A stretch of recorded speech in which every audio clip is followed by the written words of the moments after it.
கட்சியின் சார்பில் இதில் பங்கேற்க வேண்டும் அப்படின்னு காங்கிரஸ் கட்சியிலிருந்தும் தாவேகாவின் சார்பிலும் வேண்டுகோள் வைக்கப்பட்டது. எழுச்சி தமிழர் இன்றைக்கு இல்லை, ஊரில் இல்லை, ஒரு ஊருக்கு போயிருக்காரு. அந்த நிலையில் விடுதலை சிறுத்தைகள் கட்சியின் சார்பாக பிரவீன் சக்கரவர்த்தியினுடைய வேட்புமனு தாக்கல் நிகழ்வில் கலந்து கொண்டு இருக்கிறார். தமிழ்நாடு சமூக நீதி கூட்டணி அப்படின்றது இல்லை, அதான் அவர் அறிவிச்சிருக்காரு. காலையில் செய்தியாளர்கள் கட்சியினுடைய தலைவர் எழுச்சி தமிழரிடத்தில் கேட்டாங்க, இது தொடர்பாக தன்னிடத்தில் எந்த விதமான பேச்சுவார்த்தையோ அல்லது அது தொடர்பான தகவலோ எனக்கு இல்லை, அது என்னன்னு தெரியல அப்படின்னு தான் அவர் சொல்லியிருக்காரு. அதனால் கட்சியினுடைய தலைவர் எழுச்சி தமிழர் தான் இது தொடர்பான முடிவை அறிவிக்க வேண்டும். சார், இந்தியா கூட்டணி அந்த மீட்டிங் 8ஆம் தேதி நடக்குது, அதில் பங்கேற்கிறீங்களா?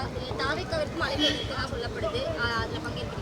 அழைப்பு கொடுக்கப்பட்டிருக்கிறது, அழைப்பு வந்திருக்கு. தலைவர் எழுச்சி தமிழர் பேசியிருக்கிறார்கள். இது தொடர்பான முடிவை நாளைக்கு அறிவிப்பார் தலைவர் எழுச்சி தமிழர். நாளைக்கோ இல்லை இன்றைக்கோ அறிவிப்பார். போராட்டம் இல்லை, அது பேசல. காலையில் அமைச்சரவை கூட்டம் என்பது நடைபெற்றிருக்கிறது. விசிகாவுடைய அமைச்சர் தமிழக வெற்றி கழகத்தில் அமைச்சரவையில் இடம்பெற்றிருக்கிறார். என்ன பேசியிருக்காங்க? சாதிவாரி கணக்கெடுப்பு தொடர்பாக என்ன பேசப்பட்டிருக்கு? என்ன விசிகாவுடைய நிலைப்பாடு என்ன? விடுதலை சிறுத்தைகள் கட்சியை பொறுத்தவரை ஒடுக்கப்பட்ட மக்களுக்கான விடுதலைக்காக, அவருடைய உரிமைகளுக்காக பாடுபடுகின்ற கட்சி என்பதோடு மட்டுமல்ல, குறிப்பாக சமூக நீதி கோட்பாட்டில் மிக உறுதியாக இருக்கக்கூடிய ஒரு கட்சி. அதனால தான் மண்டல் கமிஷன் நடைமுறைப்படுத்தப்பட்ட பொழுது மண்டல் கமிஷனை வரவேற்று மண்டல் கமிஷனுக்கு ஆதரவாக செயல்பட்ட ஒரு கட்சி விடுதலை சிறுத்தைகள் கட்சி. இன்றைக்கு சாதிவாரி கணக்கெடுப்பு என்பது மேலெழுந்த வாரியாக இது ஏதோ பிற்படுத்தப்பட்ட மக்களுடைய ஒரு பிரச்சனை என்பது போல தோற்றமளித்தாலும் பரந்தப்பட்ட அளவில் இது ஒரு சமூக நீதி பிரச்சனை.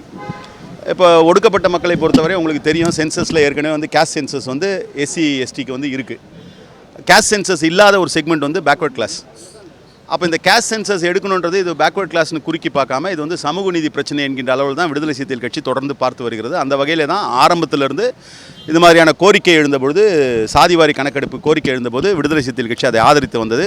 கடந்த ஆட்சி காலத்தில் கூட சட்டமன்றத்தில் இது தொடர்பான விவாதங்கள் வந்தபொழுது கூட சாதிவாரி கணக்கெடுப்பை நடத்த வேண்டும் என்று சொன்னது.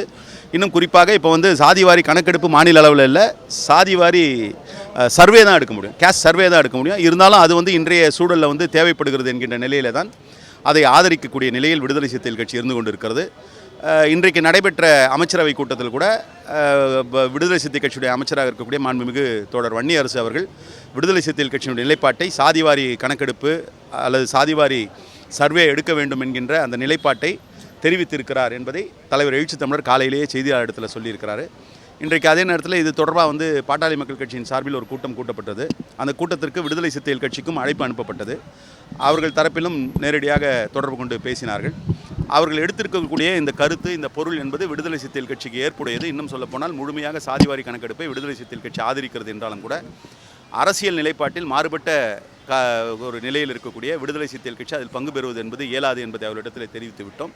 அவருடைய அழைப்புக்கு நன்றியும் தெரிவித்தோம். சாதிவாரி கணக்கெடுப்பு எடுத்தால் பட்டியலின மக்களுக்கான இடஒதுக்கீடுல எதுவும் பிரச்சனை வராதா? ஏன்னா இதுக்கு அதுக்கும் தொடர்பு இல்லை. நீங்கள் அதான் சொன்னல, ஏற்கனவே பட்டியலின மக்களுக்கான சாதிய கணக்கெடுப்பு எடுக்கப்பட்டிருக்கு. ஒவ்வொரு கணக்கெடுப்பின் பொழுதும் பட்டியலின மக்களுக்கு அந்தந்த பிரிவுக்கான கணக்கெடுப்பு இருக்கிறது. இப்போ ஆன் ரெக்கார்டே இருக்குது. கடைசியாக எடுத்த சென்சஸில் பட்டியலின மக்களில் இருக்கக்கூடிய பல்வேறு பிரிவுகளுடைய கணக்கு இருக்குது.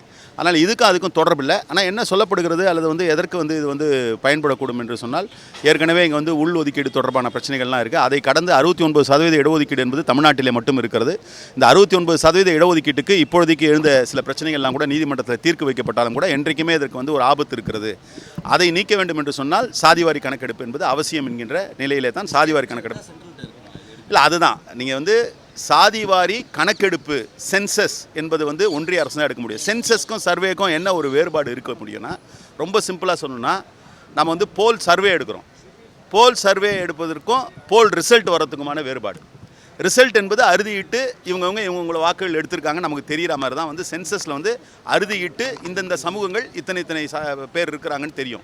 சர்வேல இது ஒரு ஊகம் தான். அதனால் அதில் ஒரு அன்சர்டனிட்டி இருக்குன்றதுனால தான் சில நேரங்களில் நீதிமன்றங்கள் கூட அதை முழுமையாக எடுத்துக்க முடியாத ஒரு சூழல்லாம் உருவாகி இருக்குது. ஆனால் இப்போதைக்கு சர்வே என்பது தேவைப்படுகிறது, அதை நடத்த வேண்டும். அடுத்து உடனடியாக இது தொடர்பாக மாநில அரசை சர்வேக்கு எந்த அளவுக்கு வற்புறுத்துகிறோமோ அதே அளவிற்கு ஒன்றிய அரசை வற்புறுத்த வேண்டும். இந்த நேரத்தில் பாட்டாளி மக்கள் கட்சி கூட அவங்க தொடர்ந்து மாநிலத்தில் சர்வே எடுக்கணும்னு கடந்த காலத்துலேயும் வலியுறுத்திட்டு இருந்தாங்க, இப்பவும் வலியுறுத்திட்டு இருக்காங்க.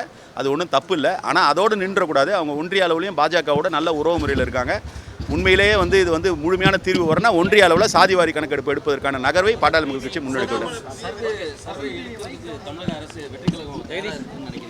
அவர்கள் வந்து அதை வந்து அவருடைய தேர்தல் அறிக்கையில் வெளியிட்டிருப்பதாக பார்க்கிறேன். அதனால் அவங்களுக்கும் இதில் உடன்பாடான ஒரு கருத்து தான் என்பதாகத்தான் உணர்கிறேன். அண்ணாமலை புதிய கட்சி இன்னைக்கு துவங்கி இருக்கிறாரு, எப்படி பார்க்குறது விசிக? தொடங்கியிருக்காரு, இப்போ தான் தொடங்கியிருக்காரு. அது என்ன பல்வேறு ஊகங்கள் இருக்குது. அது வந்து அனதர் ஃபேஸ் ஆஃப் பிஜேபியா என்று பார்க்க வேண்டியிருக்கிறது என்றெல்லாம் சொல்கிறாங்க. பொறுத்து இருந்து பார்ப்போம். உள்ளபடியே மக்களுக்கு நல்லது செய்யணுன்ற நிலையில் அவர் கட்சி ஆரம்பித்திருந்தார் என்று சொன்னால் அவருக்கு வாழ்த்துக்கள்.